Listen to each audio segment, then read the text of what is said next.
We started this project for a friend. This is it's going to be a gift for a friend that likes black and white and blue and gray.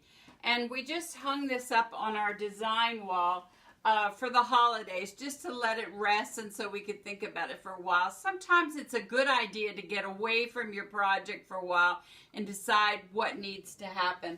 And we've decided that we're going to replace this roll in here because it's just too confusing. We've decided we're going to alternate the blue and gray. This is all on our French Fuse foundation. All of my quilts are on a French Fuse foundation with no sewing until after we make the quilt sandwich, and then we stitch and quilt all the time. But up until that time, you can edit your quilt. And sometimes I like to go ahead and start the binding before I have my quilt finished. I just like changing things up a little bit, and I wanted to explain again how I make my binding and why I make it 3 inches wide. When I used to make binding, I made it skinny, a skinny binding, 2.5 inches wide. But some quilts honestly look better with a wider binding, depending on your design. But I'm lazy, and the reason I'm making 3 inches wide binding strip is because when you take your quilt to a quilt show, there's a lot of shows that have new hanging devices, and they require the sleeve to be at least 1/2 inch below the top of your quilt. And if you're binding skinny, then you have to hand slip that, slip stitch that sleeve to the quilt, especially if it's a long quilt, and it just takes more time to do that. And I leave my bindings in my quilt, and so with a wider binding, I will show you later how I make my sleeve so that it can be just below the top of the quilt by at least 1/2 inch. Mine ends up to be approximately 5/8 of an inch, and we'll show you that later.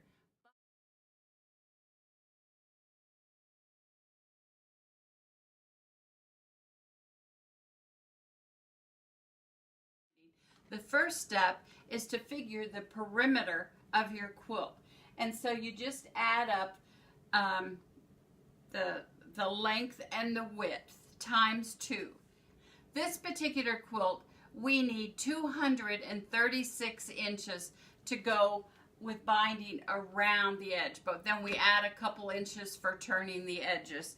So we've calculated that we're going to make the strip like 240 inches.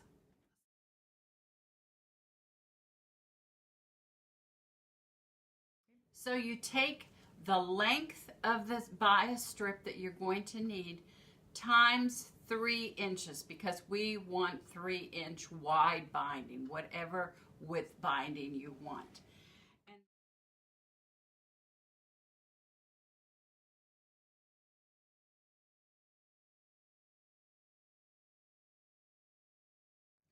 So you multiply the length of the strip you need times the width of the strip, and that will give us the area of the strip.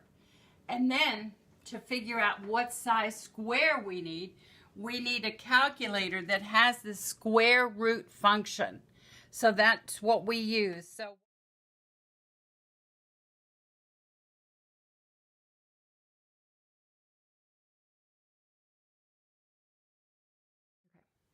okay, once we've multiplied the width of the strip times the length of the strip, that gives us the total area that we need, and that is 720 inches.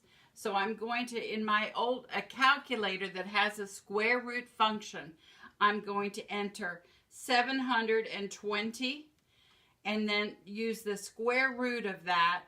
So then the calculator gave us 26.8 something, and we just rounded it up to 27 inches. So I just tore a square, 27 by 27, and it's not perfectly square, you can kind of stretch the corners to square it up a little bit. And I wouldn't worry or don't stress out if it's just maybe 1/4 of an inch one way or the other. You can get it more accurately if you measure with a ruler and cut it with your rotary cutter, but I just tore it and then pressed my square and tried to straighten it up a little bit. And then the next step you want to do is draw a line. I drew a line with a chalk marker from one corner of this square to another on the diagonal. And then the next step is you draw your diagonal line, and then because of the way we're going to sew these strips together, we found the center point of each side and put a pin. And I use 2 different color pins because it gets confusing putting these squares together in the right order. So if you use opposite pins that are different colors, then you'll know which sides to bring together later. So I'm just going to, you can also fold this like this to find your center point. I measured for the first ones, but by folding it like that, you can certainly find the center point. All right, after we have the sides, the middle of each side marked with pins that match the color, opposite sides, then we're going to use a sharp scissors and cut our chalk line right down the center. Now what we're going to do, we have to sew right sides together, but this is batik, so it looks the same on both sides. But what we want to do is bring these 2 pins together, the opposite pins that look alike.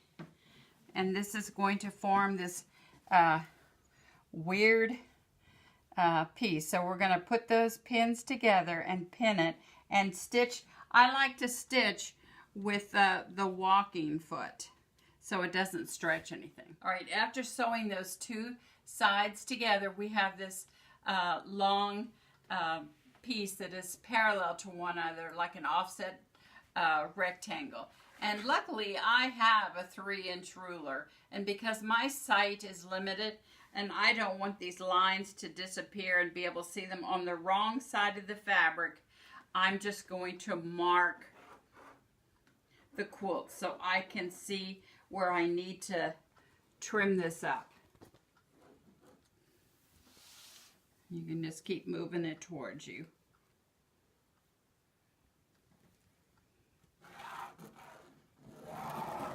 Or instead of moving it all the time, you could just go ahead and mark all these areas before you move the fabric. Okay, to confirm that we have, in fact, enough length of our binding, after we have these 3-inch strips marked off, before we sew this together, let's just go ahead and confirm that. So we're just going to measure this width. That's like 40 inches. They're all should be 40 inches. 40 inches, yes, 40 inches. So we have 1, 2, 3, 4, 5, 6 strips. 6 times 40 is 240 inches. We made our marks for our the width of the binding on the wrong side of the fabric, and so we marked that all while this was laying out straight. And now we're going to take our 2 remaining pins and put them together, but first we need to turn it over to the right sides. We need right sides together for sewing this piece together. But the trick on this last thing is that we don't line up the pins exactly. Okay, now this is the tricky part. We put right sides together, but we do not line the pins up. Here are the 2 pins together. If we did that and sewed that, we'd have circles. We don't want circles. We want a continuous binding. So we're going to offset this 1. So we'll just take this, and instead of lining those up, we're going to move it over to the next mark. So it would be right there.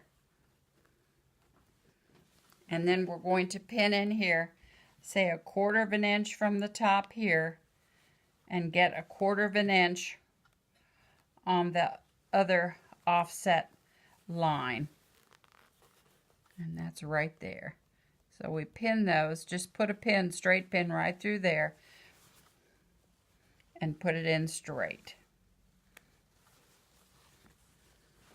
So you can see how the lines are offset now. So here's the other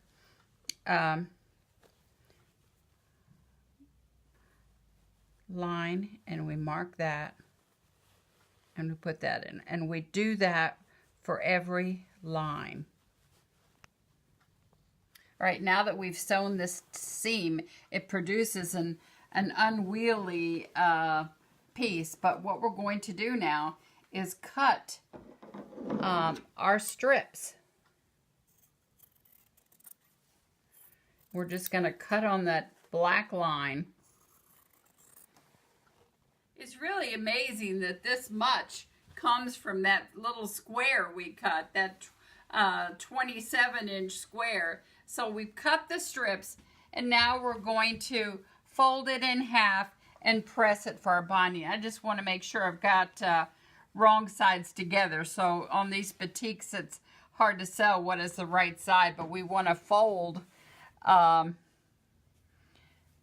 these wrong sides together and press it. Now we've rolled up our binding to keep it so it doesn't get all wrinkled on a used or recycled toilet paper roll. And we're just going to put this aside. I put a pin in the end to hold it, and it'll be ready for when we're ready to bind our quilt.